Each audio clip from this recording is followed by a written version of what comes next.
ശബരിമലയിലെ ഈ ദ്വാരപാലക ശില്പത്തിന്റെ പാളികൾ കൊണ്ടുവന്ന് പൂജ നടത്തി എന്ന് സ്മാർട്ട് ക്രിയേഷൻസ് പറയുന്നു.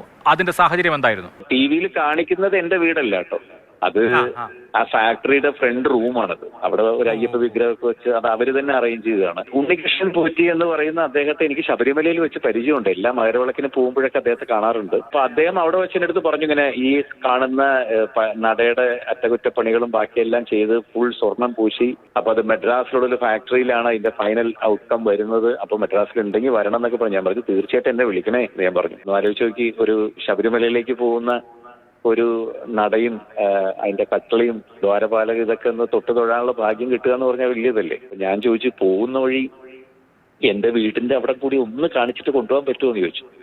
അവര് പറഞ്ഞു പിന്നെന്താ, ഒരു ബുദ്ധിമുട്ടുമില്ല. എന്റെ പൂജാമുറി കൊണ്ടുവന്നു, ജസ്റ്റ് അവിടെ വെച്ചു, ഒന്ന് പൂജിച്ചു. തിരിച്ചവരൊരു മാരുതി കാറിലാണ് വന്നിരുന്നത്, ഒരു ഒമിനി വാൻ, അതിലവർ കൊണ്ടുപോവുകയും ചെയ്തു. 500 വർഷത്തോളം ഇരിക്കും എന്ന് പറഞ്ഞ സ്വർണ്ണപ്പാളി വീണ്ടും ചെന്നൈയിലേക്ക് കൊണ്ടുപോയി. അടുത്ത് ഇതേ സ്മാർട്ട് ക്രിയേഷൻസിൽ തന്നെ, ഇതേ സ്ഥലത്ത് തന്നെ കൊണ്ടുപോയി അറ്റകുറ്റപ്പണിക്ക് വേണ്ടി. പിന്നെ അഴിച്ചു കൊണ്ടുപോയോ? ഈ 2025.